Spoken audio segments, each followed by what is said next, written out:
जी नरेंद्र शर्मा जी इस वक्त हमारे साथ हैं। नगर पालिका के चुनाव हो रहे हैं, ऐसे में वो अध्यक्ष पद के लिए उठे हुए हैं। हम उनसे जानना चाहते हैं कि उनकी क्या तैयारियां हैं। पहले पहले तो आपको बहुत बहुत नमस्कार। सर, मैं ये जानना चाहती हूँ कि आपकी क्या तैयारियां चल रही है इलेक्शन के लिए। देखिए, मैं क्या तैयारी करूँ, लोकतंत्र का पर्व है और पूरी संपूर्ण रामनगर की जनता जो है इस लोकतंत्र के पर्व का उत्सव मना रही है। और इस उत्सव में विभिन्न प्रत्याशी अपना भाग्य आजमा रहे हैं, लेकिन मैं भी जो है प्रत्याशी के रूप में एक निर्दलीय प्रत्याशी के रूप में हूँ। मेरा चुनाव चिन्हित तौर पे है और मुझे जो है रामनगर की जनता चुनाव लड़ा रही है और रामनगर की जनता के बीच में मैं जा रहा हूँ, निर्देश के जा रहा हूँ और रामनगर की जनता का मुझे बहुत अपार स्नेह और प्यार मुझे प्राप्त हो रहा है। सर, जैसे अगर विकास की बात करें तो आपके विकास को लेकर क्या। देखिए, विकास की जब हम बात करते हैं तो सबसे पहले देखो, रामनगर की मूल समस्याओं की जानकारी होना बहुत जरूरी है। रामनगर की जनता की जो है इस समय सबसे जो रामनगर की जनता की प्रबल जो इच्छा है वो नेतृत्व परिवर्तन की है।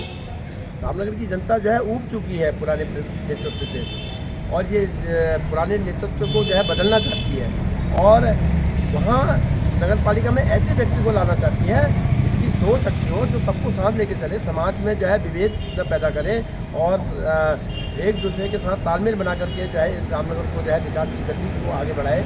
ऐसे लोगों की आवश्यकता है।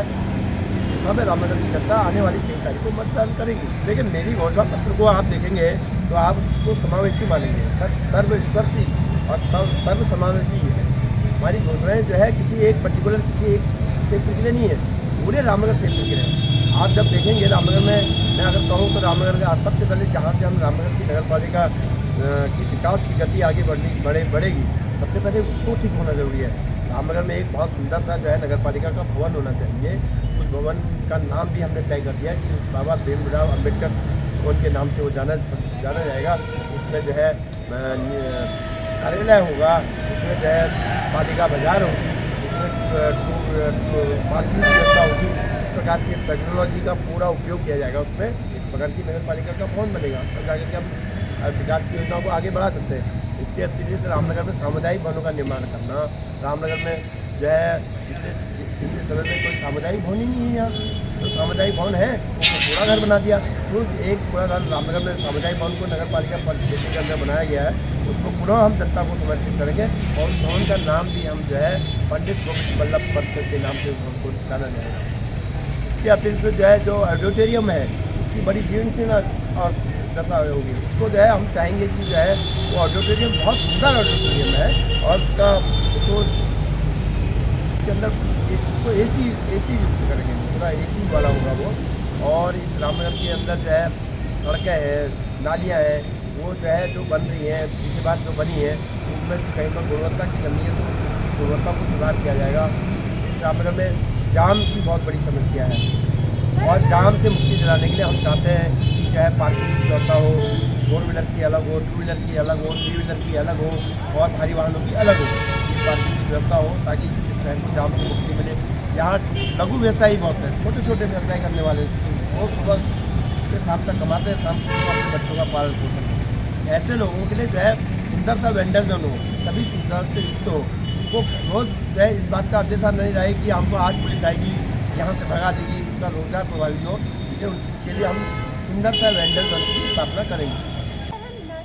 नशे की बात करें, नशा और भ्रष्टाचार की, तो आपको क्या लगता है कि रामनगर में वो बढ़ा है या कम हुआ है। देखिए, बड़ा रोना आता है कि हम लोग जनप्रतिनिधि हैं, आप पत्रकार हैं, हम सब लोगों का बड़ा दुर्भाग्य है कि हम अपने क्षेत्र की जनता को जो है इस चीज़ से मुक्ति नहीं दिला पाए हैं। और आए दिन जो है नशे की कारोबारी जो है यहाँ नशा परोस रहे हैं। माँ बाप जो है अपने काम पर चले जाते हैं, बच्चे जो है नशे की प्रवृत्ति में चले जा रहे हैं। बड़े लोगों की घर की बड़ी दयनीय स्थिति हो गई है। मैं ऐसे घरों को जो है इस जो है दलदल से बाहर निकालना चाहता हूँ और मैंने ये तय किया है कि रामनगर की कोतवाली में वही कोतवाल बैठेगा। मैं फिर कह रहा हूँ इस बात को, रामनगर की कोतवाली में वही कोतवाल जो है कार्य ग्रहण करेगा, वही बैठेगा जो नशे के को यहाँ से समूल रूप से नष्ट करेगा। उसके नहीं तो रामनगर में हम कोतवाल वही बैठने ही नहीं देंगे। ये बता दें, यहाँ संकल्प लेके आना पड़ेगा, शपथ लेके आनी पड़ेगी कि मैं रामनगर से नशे को समाप्त करूँगा, वही कोतवाल रामनगर में। आपने देखा अभी बड़ा अभी जिले के जो है कप्तान ने जो है इस बात को स्वीकार किया है कि नशे की प्रति जिले के अंदर बढ़ी है। नशे की कारोबार ने अपना कारोबार बढ़ा दिया है, यहाँ हमारे आने वाली पीढ़ी को खोखला कर दिया है। तो ऐसे लोगों के साथ हम लड़ने के लिए तैयार हैं। जनता उसमें मेरा साथ देगी तो मैं निश्चित तौर पर इस हिसाब में जनता को आश्वासन देना चाहता हूँ कि मैं इससे रामनगर को नशा मुक्त और जुआ मुक्त करूँ। आप इसके लिए किसको जिम्मेदार मानते हैं? देखिए, इसमें जो है प्रशासन की बहुत बड़ी कमी है और जो जनप्रतिनिधि हैं हमारे निम्रता जो आज जनप्रतिनिधि है उन्होंने कभी इस विषय को गंभीरता से लिया ही नहीं है।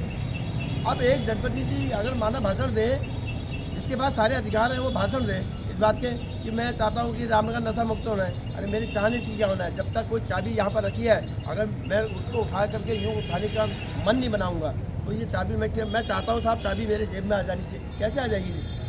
इसलिए प्रबल इच्छा शक्ति चाहिए और खाली नारे देने से, भाषण देने से नहीं होता है, काम करना पड़ेगा आपको। सर, अगर हम बात करें, आप पहले भाजपा में थे, वहाँ से आप लोग मिल गए,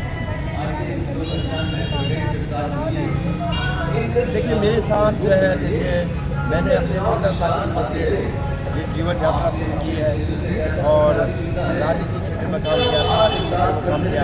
राजनीति स्वयं संघ का मैं कार्यकर्ता हूँ, आज भी हूँ और आगे भी रहूँगा, है ना। लेकिन भारतीय जनता पार्टी संगठन में तो अधिक सत्ता में चुनाव निशान आती है। आपने मेरे साथ कोई ऐसा प्राप्त किया है और न ही कार्यकर्ताओं ने किया है। अपराध जिनने किया उनको पता है कि हमने अपराध किया है। आज जनप्रतिनिधि, सांसद, विधायक तय करेंगे कि किसको टिकट मिलना चाहिए, किसको नहीं मिलना चाहिए। ये तो कार्यकर्ता तय करेगा और रामनगर की जनता तय करेगी ना किसको मिलना चाहिए, किसको नहीं मिलना चाहिए। अब यहाँ तो जो है सांसद और विधायक ही सब कुछ तय कर रहे हैं, तो संगठन नाम की तो कोई चीज़ है नहीं। तो मेरे साथ अन्याय किया है, मैं जनता के बीच में जा रहा हूँ। मैं जनता से न्याय की मांग करना चाहता हूँ आज कि राजनीतिक दल जो कार्यकर्ताओं के साथ अन्याय कर रहे हैं उसका जवाब भी आने वाली 23 तारीख को रामनगर की जनता देगी।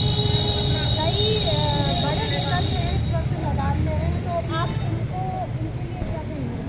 देखिए, बड़ा तो खैर कहने से क्या तो बड़ा नहीं होता है। समाज के बीच में काम करने से व्यक्ति बड़ा होता है, कहने से कोई बड़ा नहीं होता है। काम करना पड़ता है, काम करने से बड़ा होता है। आप देखिएगा, पहले मेरा पुराना इतिहास पढ़े, आप जाकर के जाइए जरा, देखिए जरा, हमने समाज में काम किया है, हमने लोगों की दर्द को समझा है, उनकी समस्याओं का निदान किया है। इसलिए जनता आज रामनगर के अंदर एक निर्दलीय प्रत्याशी को, टॉर्च वाले को जो है, हर व्यक्ति कह रहा है टॉर्च जलेगी इस बार रामनगर में। हर व्यक्ति जिस व्यक्ति के मुँह से पूछो वो यही कह रहा है रामनगर में टॉर्च जल रही है। तो आखिरकार मेरी तो टॉर्च जल रही है, औरों की जो है क्या स्थिति है सामने है। तो आपको लगता है कि टॉर्च की रोशनी में आप रामनगर की जनता ये को देखिए, मैं कहना चाहता हूँ, अभी देखो मैं एक कार्यकर्ता हूँ, मैं सामान्य कार्यकर्ता हूँ और मैं रामनगर की जनता के कहने पर चुनाव लड़ रहा हूँ और लोग अभी स्टार प्रचारकों की फौज उतारने वाले हैं यहाँ, और ऐसे लोगों की फौज उतारने वाले हैं जिन्होंने आज तक रामनगर की समस्या का पता ही नहीं है उनको। ऐसे लोगों की फौज उतरने वाली है। और जो जनप्रतिनिधि वर्तमान में है, मैं फिर आपके चैनल के माध्यम से पूछना चाहता हूँ आज रामनगर के विधायक जी से कि वो ये बताएं कि रामनगर की नजूर की समस्या को उन्होंने सदन में कितने बार उठाया है। रामनगर के लोगों को मालिकाना हक प्राप्त हो, इसको उन्होंने कितने बार सदन में उठाया है। रामनगर की जनता को उनको बताना चाहिए। और रामनगर के सांसद महोदय ने इसमें आज तक क्या काम किया। विधायक जी तो बहुत लंबे से विधायक हैं, बहुत लंबे समय से विधायक हैं, मैं भी उनके साथ काम किया हूँ, लेकिन हमने भी उनसे बार बार कहा विधायक जी ये बहुत बड़ी समस्या है, इसका समाधान करना पड़ेगा हमको। लेकिन रोज़ हर बार आश्वासन, जब देखो जो है मालिकाना की बात करते हैं हम लोग। कम से कम उनको तो नहीं बोलना चाहिए। आज जितने आश्वासन वो दे रहे हैं, पिछले 10 साल से पिछले लंबे समय से वो विधायक हैं। मैं कह रहा हूँ जिन चीज़ों के वो आज आश्वासन दे रहे हैं, ये चीज़ें उन्होंने पहले क्यों नहीं करी पूरी, इसका जवाब देना है। ऐसी तो कहते हैं कि उन्होंने बहुत विकास कार्य किए हैं रामनगर के। नहीं, अब वो विकास काम किया है तो फिर ये लोग मालिकाना हक की बात कर रहे हैं तो झूठ कह रहे हैं क्या? अगर लोग मालिकाना हक की बात कर रहे हैं तो क्या झूठ कह रहे हैं क्या? रामनगर में पप्पापुरी के लोग जहाँ अगर चाहे सामुदायिक भवन की बात कर रहे हैं तो क्या झूठ कह रहे हैं क्या? रामनगर के विद्यालयों की जीर्ण शीर्ण अवस्था है, क्या वो झूठ नहीं है क्या? जीर्ण शीर्ण अवस्था नहीं है क्या? रामनगर के अंदर जो है पार्कों की जीर्ण शीर्ण अवस्था है, ये क्या झूठ नहीं है क्या? आप जो है रामनगर के मार्गों को रामनगर में जाम लगता है, किसने मना किया विधायक जी को जाम? आज तक पार्किंग की व्यवस्था क्यों नहीं कराई? 3 व्हीलर के पार्किंग की व्यवस्था क्यों नहीं कराई? 2 व्हीलरों की पार्किंग की व्यवस्था क्यों नहीं कराई? भारी वाहनों की पार्किंग की व्यवस्था क्यों नहीं कराई उन्होंने आज तक? वो रोक रहा है क्या उनको, या कि अब पुराने चेयरमैन ने भी उनको काम करने से रोका था क्या?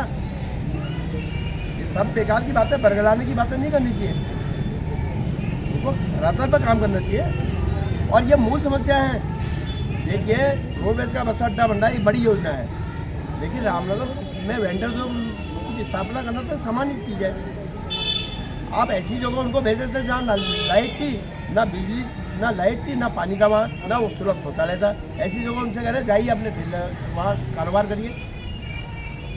इन्होंने जो रामनगर के छोटे लघु व्यापारियों के साथ जो हरकतें की है, जो उनके साथ अत्याचार किया है, सभी रामनगर के लघु व्यवसायी उनको आने वाली 23 तारीख को भारतीय जनता पार्टी के लोगों को जवाब देने वाले हैं। उन्होंने जो उनके साथ अन्याय किया था, रामनगर के टेम्पो वालों के साथ जो उन्होंने अन्याय किया, उसका भी उनको जवाब मिलेगा। रामनगर के बस वाले, भारी वाहन वालों के साथ जो उन्होंने अन्याय किया, आए दिन उनके चालान कर देते हैं रामनगर के अंदर। अरे आप बताओ, आप चालान करना आपका काम है, आप ये क्यों नहीं बताते कि उनकी पार्किंग की व्यवस्था कहाँ है? बताते क्यों नहीं उनको? तो रामनगर की जनता को ज़्यादा दिन गुमराह नहीं कर सकते। ये मैं आपको आश्वासन देना चाहता हूँ। मेरे को अगर जनता ने अपना आशीर्वाद दिया, हर समस्या का समाधान होगा। धन्यवाद सर आपका बहुत बहुत। तो ये थे हमारे साथ निर्दलीय प्रत्याशी नरेश शर्मा जी, जो अपनी जीत को लेकर पूरी तरीके से आश्वस्त है।